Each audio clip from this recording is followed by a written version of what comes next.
Utang yung mga bangkay. Opo. 80 yata, Opo. 80 na bangkay. Yan po sa bayan mismo ng Laurel. Bayan ng Laurel. Bugaan po, bugaan. Bugahan. 80 na bangkay ang ano? Yes po. Nagsilutangan yung mga bangkay. Yun yung mga bagong libing daw na Oo. siyempre bagong pako. Opo.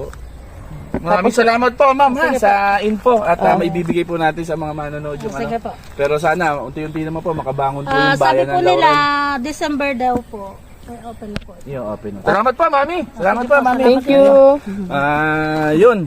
Yan yung sitwasyon ngayon dito, kagaya ng sinabi ko sa inyo na titignan natin kung ano yung nangyari. Ayun, narinig nyo naman mismo kay ate na residente dito kung ano po yung totoong na nangyari. Andyan pa rin po yung simbahang bato. By December daw po, i-open nila ulit at aayusin po nila kasi unti-unti pong bumabangon yung bayan ng Laurel sa sinapit nila sa bagyong Christine.